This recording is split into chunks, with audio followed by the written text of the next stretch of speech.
It was a good job by Luminosity setting up SoaR for the early momentum advantage over Benji on that Sobek. They invaded his blue once in the early game, and then with that one level advantage, slowly but surely, the Hercules started to outtrade the Sobek, helped him out by finishing off that Shield of Regrowth, making those rotations a lot quicker than the Sobek was so impactful.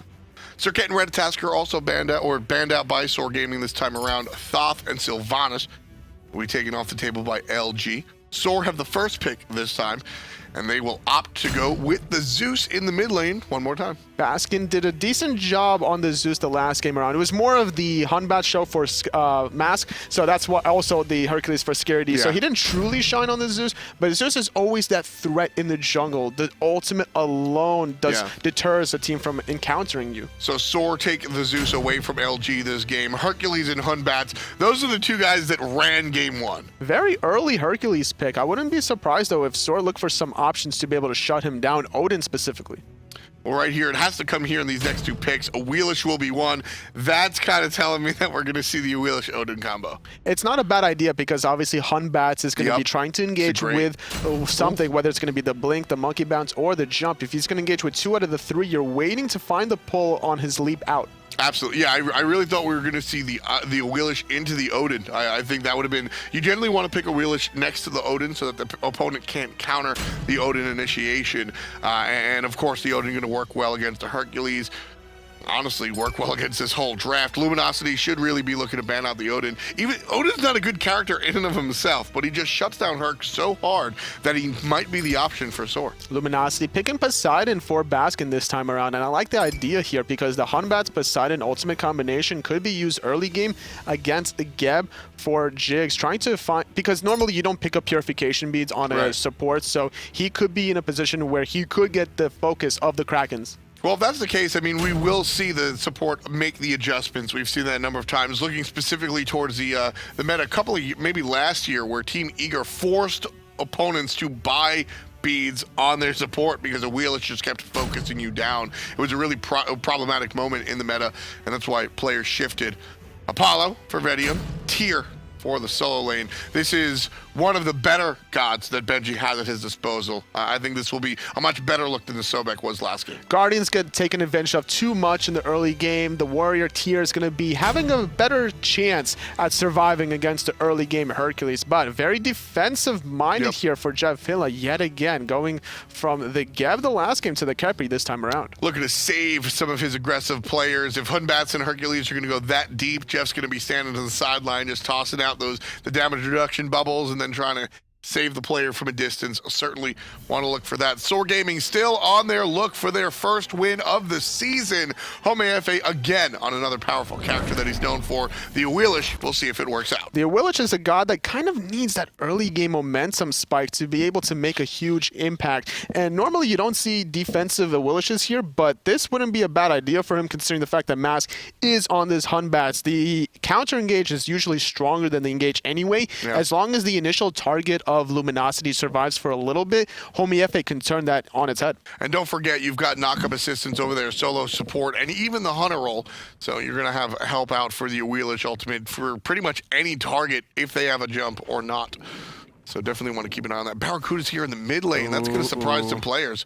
So I've never seen this kind of a strategy where the Hunter makes his very early presence known. Still about 15 seconds. What's the goal here? It could be 15 seconds remaining to go back to the left-hand side. See, Barras, he doesn't want to go to the lane. He's just going to be able to grab his own red and purple babies. He's applying pressure onto SoaR to give Baskin and Chefilla a spot where they can clear the way first. And yeah, so Barras is going to do the same start that we saw earlier, and it will be mirrored by Vedium on the other side. Again, just covering this. So basically what happens is jungle presence or the lane presence and pressure is pushed up in the lane. If you're able to clear out first, you go to the enemy jungle and steal away their little baby camp next to the buff. You don't get the buff, but you get enough experience to hit level 2, and that's really what the players are looking for. 4 on 4 here by both teams, finding a pull onto Benji, doing a little bit of poker. They really want to get this Fire Giant Elemental, and it's look like it's going to go in the favor of SoaR. Yep, SoaR pick it up. You see experience go ahead and ding, and level 2. is found for both hunters because of their start, but the guys on the side of SoaR, the jungle and solo lane, are able to hit 2 earlier than LG. This seems like a lot of... So this is the most meticulous I think we've really seen SMITE be in its entirety throughout its existence. It's very important to find these early levels and then look for the fight off of the spike. Anister did a good job with that chain lightning. I think he did grab one of those, but either way, Barracuda hitting level 3 in the hunter position. Both of these hunters elected to go for the same start, where they grab the purple and the red babies before they head into the lane. But it's a different start itemization-wise, whereas we see Barracuda trying to rush for that Transcendent start with the ability-based Medusa, whereas Apollo and his Audacity stacks for Vedium is going to be rushing for that Devil Gloves, wanting to win the trades. This is the way to go, I think, for both of these characters. Medusa's going to be swinging with those abilities, like you said, the Acid Spray, and then, of course, the ultimate. Petrify has been so impactful today, not just for one player or one team specifically. Big impact. I think the biggest one probably from Panda Cat, who, quite frankly, literally won a game with the single ultimate. But when it comes down to it, you want to have that big power bank for those abilities. Whereas Vedium, he's just going to be powering away, so the basic attacks certainly work out. Even if you only hit the Medusa ult from behind, that 50% damage is going to be very impactful once that Transcendence does get complete. And that's an ability that is just so obnoxious. You might even be put in a spot where you have to use beads just for the slow off of that Medusa ultimate. So yet again, Barracuda doing a good job though, recognizing the fact that Vedium is not in lane. He's just going to hold that way for a little longer, as some of his minions is going to be able to deny him that precious early gold and experience. Yeah, we've seen hunters, and what's the difference here in Season 4 as SoaR pick up the Fire Elemental? I have always liked the idea of freezing the wave, but players rarely did it. Now in Season 4, we see it all the time. Scary D in trouble. Could be first blood. Fearless power cleave. Benji gets his revenge, and Scary D falls down nice and early at 3 minutes for SoaR to find their first blood. Nice rotation from Homie FA. Despite not being level 5 for that attack speed steroid, doesn't matter. The Feather Step keeping the Hercules in place, as well as a Driving Strike being on cooldown. So Benji on this tier, now finishing off the Warrior Tabby on both sides, and that's going to be really impactful because tiers max out the power cleave first, so they're going to be able to out-sustain the Hercules that's maxing out the Driving Strike instead. So I go back to my question. Why are we seeing more players zone each other out, specifically in the hunter role? Normally in the last time around in Season 3 and earlier, you want to clear the wave as early as possible and then back for the power spike plays. But the game has slowed down so much in Season 4 in some factors where it's better off to just wait anyway, especially for Barracuda, who has a big gold spike that he needs to wait for before finishing off that Transcendence. So he's in no hurry to be able to clear the wave and get back to base, whereas Vedium finishing off the Devil Gloves is going to be a lot faster for him than Barracuda finishing off that Transcendence. Yeah, just about 14 or 1450 wanted to finish off the Devo Gloves there. Whereas for Transcendence, it's going to be the same amount once you reach level 2. So a much more expensive item here for the Medusa player. There goes the gloves. They'll be starting to be stacked by Vedium. And then, as I said, we'll have to wait a little bit longer for Medusa to find the same situation. Sometimes some players will elect to also rush to Transcendence right off the bat, skipping that starter item, but having that extra damage over time is going to be very crucial to finding some early picks, especially onto Jigs on this Geb, who did go for the Traveler Shoes, not going to be electing to go for that Reinforced Greaves. Another note, talking about the change of meta here is the fact that you can go Bluestone Transcendence 1. Once upon a time, this was called an incredibly greedy approach because of how much gold it required, and I mean, honestly, you were almost out of the laning phase once upon a time at that point. So now the game has changed, like you said, slowed down a drastic amount. You can afford to just sit in lane and farm those stacks, farm up the gold, and then be able to purchase the Transcendence. We see Benji with a 400 gold lead over Scary D, also having spent that Mana Chalice though. So that's actually a 300 gold difference. Technically, he's only up 100 gold with that consumable being purchased. So Scary D won't actually be too far behind itemization-wise. Nice little steal by Vedium, preventing the vision. Yeah, it's going to split things down. If you can't tell, there's no color on the beam. It's just that gold. If there's a red beam, blue beam, it obviously dictates the teams. Jeff Hindler's gone, saved by himself, but he'll walk right into the thunderstorm. Kill him 2 times, and Homie FA winds up with the kill. previously had the assist from the first blood, so 100% kill participation so far for Homie. During that death, Mark of the Vanguard was not purchased. Now picking it up is Jeff Finland. The ultimate could not keep him up. Neither was the meditation. After the revival, the ultimate from Anister did secure it. But that was 3 ultimates used just to be able to pick off Jeff Finland. This gives about a 1-minute window potentially for Luminosity to maybe get another team fight in. Yeah, certainly need to find something. Looking for the Gold Fury here on the left side of the map. Homie and Vedium looking to pincer Barracuda here. Keep in mind with that big dash. There's a dash forward, forcing out the ultimate. Barra can't figure out who to choose, and he doesn't hit anybody. Did he hit Vedium? No, it looks like he hit him, but he did turn around, so he didn't get the full damage of it. And a nice little feather step from Homie prevents the damage due to the immunity frames. Yeah, I know he didn't hit Homie. I wasn't sure if he hit Vedium. But either way, that whole ultimate by Barracuda was designed to prevent the root from the feather step initially to allow him to dash away. So smart little tactical ploy by Barracuda, keeping himself alive, just trading out his ultimate, still keeping his purification beads up. Yeah, that one looked like it was destined to be a kill for SoaR. Just very crafty play coming out from the Hunter on the side of LG. Homie kind of pulled his trigger finger a little bit too early, throwing out his Suku before the dash actually happened from Barracuda, trying to get the initial knockoff for the more burst damage. Yeah. So that was another factor to allow Barracuda into safety. But now finished off with that Transcendence with the boots too. We're going to see Barracuda trying to get those stacks, increase his mana pool a little bit further, and to be more annoying against Vedium, just to spam some more abilities. Yeah, just looking for more potency when it comes to the lane and able to clear the wave and hopefully clear some of the HP off of the opposition, at least if you're an LG fan. Rotating to the left side of the jungle as Oracle's coming up relatively soon. The Gold Fury's still alive for the moment. It's going to be Luminosity and the rest of SoaR.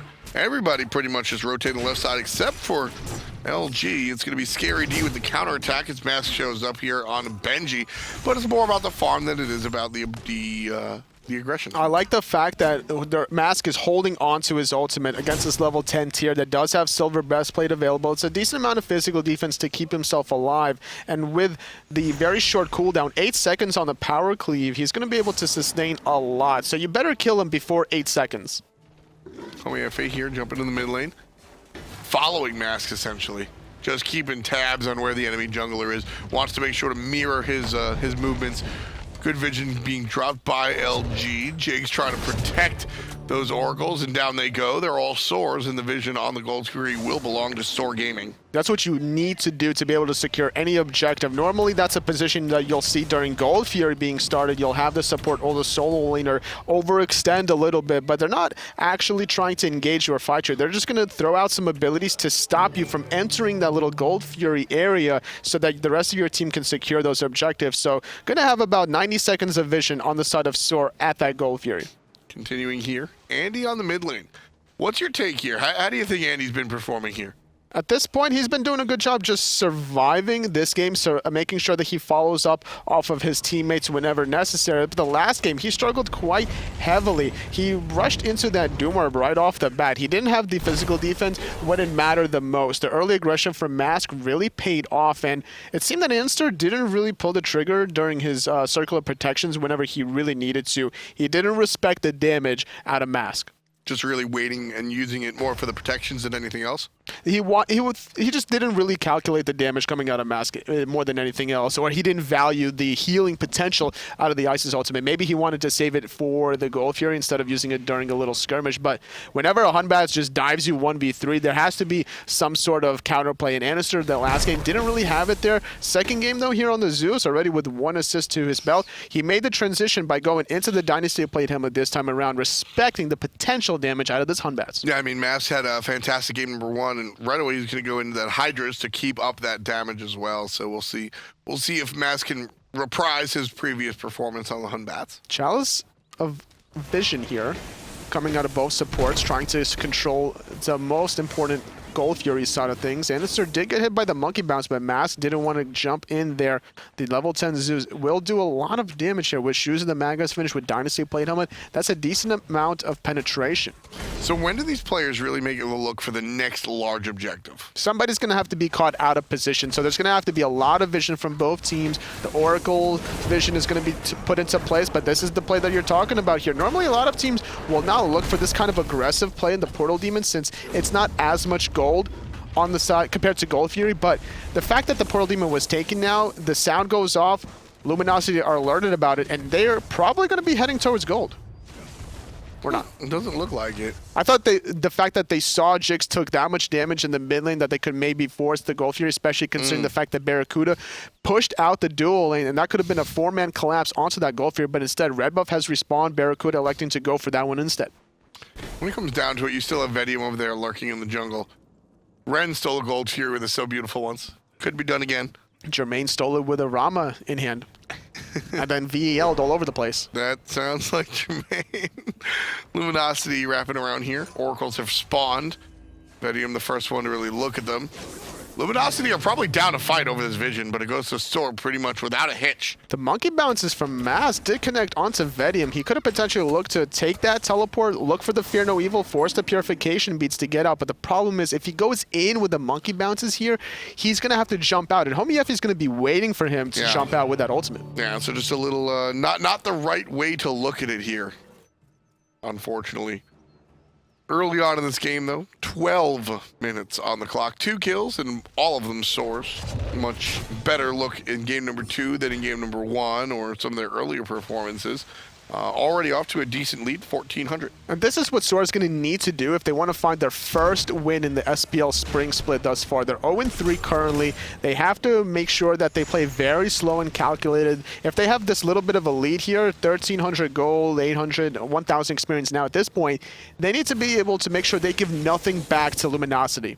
That's really the key, is just making sure you're able to hold on and maintain the lead that you've been able to get, that you've been able to really obtain, and that's 100% the look that SoaR need to get is just sticking their foot where it belongs. Just like that, SoaR slow and steady, controlling vision around the Gold Fury. They sentry ward the left side mid Harpy on not only their side, but the opponent's side as well. So it makes it more annoying for them, for Luminosity rather, having to invest even more gold with them being that far behind. Even a second sentry to counter the counter to the counter. There's like 3 or 4 counters there. I don't even know. I lost track. We're too deep here. We got to go deeper, Tom. Gold Fury right now already being looked at by Vedium, but the entirety of Luminosity is there to pick it up instead of Vedium by himself. The whole of LG will look towards the objective, leashing it one more time. And that's going to give a favorable advantage to SoaR on the side of Vedium because the fact that he went for the Devil Gloves, he's going to be able to tank the Gold Fury longer than if Barracuda wanted to going for this Aussie. Absolutely. The lifesteal coming out from those gloves, just a little bit too strong. In juxtaposition to across the way the Aussie certainly can't hold a candle to it. However, if you do have the proc to the Aussie passive, you're going to get additional lifesteal, so that's very important to maintain yourself topped off in certain aspects of a team fight, or even the Gold Fury wrapped around underneath, though. Barracuda, he's looking for a flank. Yeah, I don't think he might find he's it, but looking for it. He wants to petrify everybody from behind. And here he comes. There it is. The shot's going to grab 2. Homie Effie in trouble. Fear No Evil controls him, but he's able to jump over the wall. Mask follows up and finds the hit. Vedium in trouble. Barracuda finding him, and there's Jigs trying to hit the follow-up, saving his Hunter. Oh. But just for the moment, Barra finds the basic. Flip, and that's it. Jigs trying to find some knock-up protection, but Jeff finds the abduct, and Scary D able to take him out. It's 3 for just 1. Baskin trades his life for a couple of other players. Benji from nowhere picks up Mask, looking for the cleanup on Barra, the juke. But he misses the juke was so good from Barracuda. He faked right, goes back left. Benji took the bait. 3 for 2 at the end of the day. Barracuda trying to lifesteal a little bit off those oracles. Benji, he doesn't have the Lawbringer or Blink, as he did go for that Thorns play, which also deters Barracuda from even looking for any additional in-hands. What's the deal with the Thorns? It's all about being annoying towards Hunters. It did get a little bit of a buff. I think it went from 40% to 50% incoming damage return, so we've seen that a little bit more often. And these Hunters that have been left alone a lot in the laning phase, because they actually match the level of the solo laner, you have to be looking for ideas of how to shut them down, and Thorns is one of the tools to be able to do so. Yeah, you're just able to really control some of the damage output at the very least. Are we seeing an influx in other items that do similar things, like high to the naming line? Yes, if any hunter will elect to go for early crit, such as Poison Star, Wind Demon combination, it's not a bad idea to go for that Thorns, Height of Nemean line. Let them try to crit you. They're going to not have that lifesteal as a result, and that's going to allow you to just stick to them. Sticking to the Gold Fury is going to be Luminosity. Here comes the ultimates, and that is a free objective. That'll tie the game right there. Luminosity 4-3, trailing by 1 kill. However, the gold all even. Look at the graph. That's a beautiful sight. Anytime you see yourself losing by a little bit, or even a lot of bit, and one single play can just neutralize the lead that the enemy has over you, bam, drops down, and is able to go ahead and pick up the Gold Fury. Vedium trying to get something here. Jefflin's going to get pulled back in. Homeoff doing a decent amount of damage. Mask in the backline, though, with the Fear No Evil. Vedium getting blown up. Baskin able to pick up one. Barracuda able to pick up one as well. There's help from the Hercules. Benji controlled and Andy in trouble. Barracuda's going to be saved by the revive out of Kepri. Homeoff dealing a ton of damage. He used the monkey bounce on the Fire Giant. And look at that. Scaredy was in the backline the whole time, taking out Annenster. Benji has to retreat as well. 3 members dead on the side of SoaR. Benji, he's going back in! And he's going to look for it. Benji gets kicked. Very low target. Certainly very tasty for a tier player like Benji. Can't be able to find it. I thought for a moment, Mask, he threw out the monkey, the Furious Monkey, on the Fire Giant. It also clipped out Homie F8, and I thought he was going to take it just to be able to teleport to that Awilish, but jumping over that speed buff, trying to save out Annister, wasn't quite there in time for Homie F8. Too much was invested in the beginning of that fight onto Jeff Hinla. Yeah, just far too much. A little bit early lead here, or excuse me, a little bit of a lead here for Luminosity. Not quite early as we're approaching our 18th minute of the game. Game number 2. Considering the fact that 1,000 gold was in the lead for SoaR, now they're dropping the ball. Looks like Luminosity picked it up by 2,000 after the result of that last teamfight victory, and the Gold Fury picking off 3 members here. Vedium finding all 4 members, or I'm sorry, the Hunbats finding all 4 members with a monkey bounce, but not wanting to commit. There's the blink forward, but nothing coming of it. Homie F8 drops the ult, and here's the response. Kraken shows up. Vedium's going to Sanctuary it, so no damage. I think Homie F8 wanted to blink, use his 3, finding the knock-up, and then use the ultimate, but he looks like he fatty-fingered, diving the backline. His jigs, though. Can't find it. Barracuda finds Vedium, however. There's the kick into Andy, and the ultimate secures it next to Barracuda. Double kill for the Hunter. There's another kill for Barracuda. That's 3 in total as Jigs falls down. Looking for more. Scary D controlling the one player on the left side. It's Homie F8. Just gonna chase him down with a shield of regrowth, giving them so much movement speed. He's gonna he's not gonna find the pole. Even if he did, though, more than likely would have clipped that wall around the corner. Another 3 kills quickly by Luminosity, taking advantage of it, grabbing the tier 1 mid tower. Looks like they're gonna start positioning themselves around the right-hand side, stripping away that speed buff. Yeah, it's trips for the jungler, trips for the Hunter right there, excuse me. And he's able to go ahead and clean up a little bit of help in the mid lane. And then this right here, this is an aspect of the slower paced game. You're going to strip all of the enemy's jungle, or at least a relevant experience, to keep the distance large between you and them. Also taking away these buffs, you're negating the effect as well. 10% cooldown reduction still at 19 minutes is a good amount by having that blue buff, not to mention the speed buff as well. I mean, that's half a shield of regrowth. Pretty much. Half a shield of regrowth. We should just relate every percent of cooldown reduction in correlation to shield of regrowth. I mean, that's how I already live my life. I mean, when I play casually, not that it has any impact into pro league games whatsoever, but I like to play jungle, and almost every jungle buys the shield of regrowth. It's just, I think Verizial summed up my feelings very, very cleanly earlier. He doesn't tweet much, but Verizial, the jungler for enemy, he just said along the change, why did it get 10 more CDR? It was a popular item last season, and it got buffed here. It is seeing some changes for the next patch, though, so it will be a little bit more balanced out. But for the moment, it's still the Zoom Zoom race car boom boom. 20 minutes into the game, Luminosity about 2,500 gold in the lead. Barracuda still doing a good job zoning. He has this 3-level lead. He has Fatality. He also has the speed buff, and the rest of his teammates, or rather just Mask, coming around the corner. He blinked into the tier 1 tower. And he's going to find Vedium. Homie F8 here to help out. Grabs the jungler right underneath the tower. Feather Step confirms it. Looking for number 2. Can't find it. Next to Jeff Hinla. Homie backs off. Mask trades his life out for the Hunter. How you feel about that trade? Not in position was Jeff Hill, unfortunately, to find the revive. And that's the one problem with Hunbats against the Willish. He had to invest the blink to dive into that tier 1 tower, and he was taking too much tower shots, so he got low enough. So he was too afraid to stay into the tower radius. He had to jump away, but Homie FA made the great counter rotation. That's what you have to do. Ooh. Scary D looking for the flip. Not going to find it this time around. So just barely letting Andy walk away from that one. Still leading by about 2,000. Nothing too large out of Toli. But what do you do with it? So if you ask me what do you do with a 5,000 gold lead, I'd say you test the Gold Fury and you see where the fight goes. You tell me what do you do with a 10,000 gold lead? I say you barrel down a lane and steal somebody's Phoenix. Toli, what do you do with a 2,300 gold lead? You ward. Just casually. Just trying to ward a little bit. Ward a little bit, basically. Map presence is what you're after. You're waiting for a power spike item, a very important power spike item between any of your gods. And at this point, Jeff Hill does have Stone of Gaia. And with the new change to Stone of Gaia, preventing you from getting grabbed, pulled, pushed, and knocked around a little bit, he's going to be negating the Fearless as well as maybe even the Willish pull. That's a fantastic. Yeah, that's what that's for. It's really to get rid of that nonsense. Luminosity. Sneaky deaky. That cannot afford to happen right there. That 2,500 gold lead is not enough to power through that Gold Fury. Now the 4,000 gold lead, this is really where Luminosity can really make a stance and just take a fight straight up.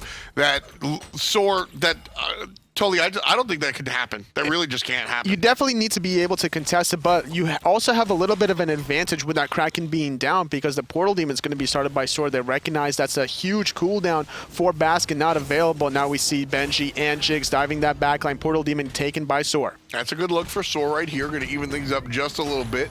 Lead cut short. There's a fantastic response coming out from Jigs. Trying to find the confirmation on a basket off of what the solo lane tier did, but can't find it, unfortunately.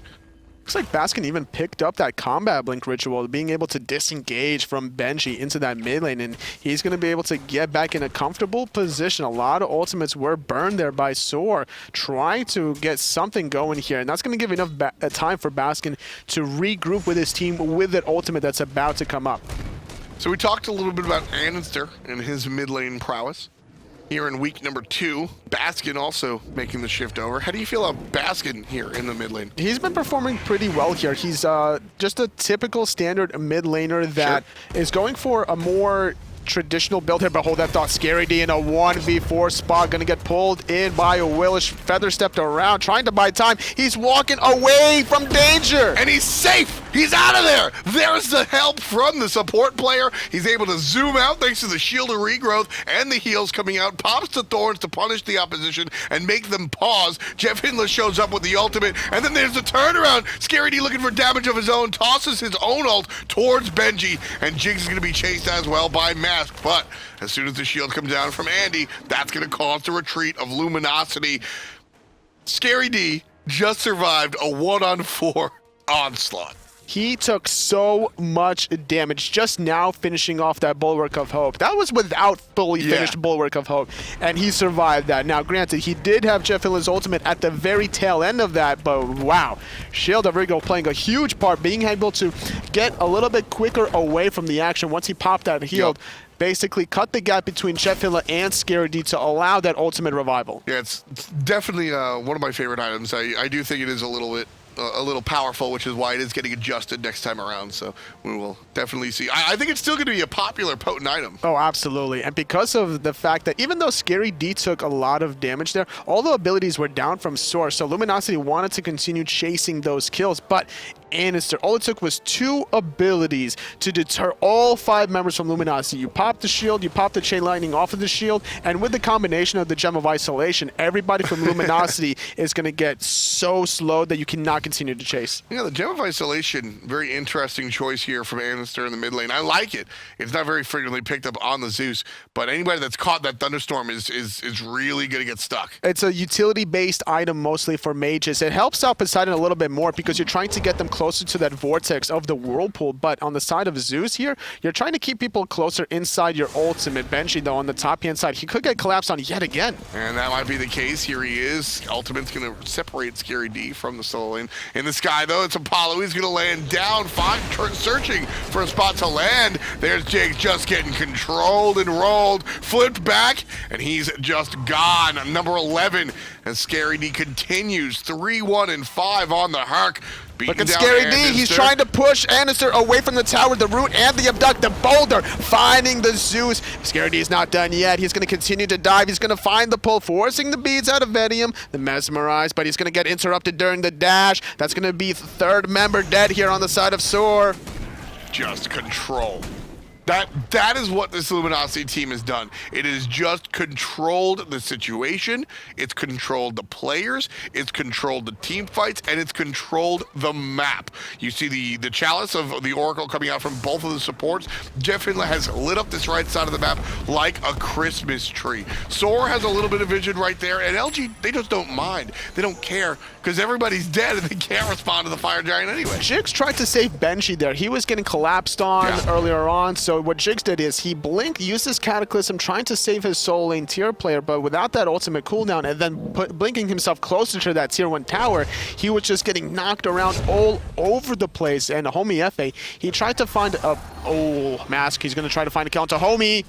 And that's a little bit of help coming out from the Wheelish, and Homie FA just going to fall down. Barracuda able to go ahead and... Had Barracuda not been there, that would have been an easy one-on-one play for Homie FA. He had a whole wave to his advantage. He can duck, weave behind his own minions, preventing a lot of those in-hands. But overall, great rotation from Barracuda. And that's what you have to do. You always have to turn a one-on-one into a two-on-one in your team's favor. Oh, yeah. I mean, there is no respect for the 1v1 in professional play. I don't care what game you're playing, whether it's this game or a different game. I don't care what game you're playing. I couldn't really think of one at the moment. I said before when I was commentating with Hindu Man, a little loopy today. Not my finest day, but we push on. SoaR still looking for a win here. Luminosity making it very tough. Over double of SoaR's kills. It's 6-14 here, folks. 7,100. And the guys from LG have a commanding lead. Totally looking at this LG team here in Season 4, already, just right now, yes or no? Or actually, it's not a yes or no question. Are they better than last year? How do you feel? I'd say at this point, yes.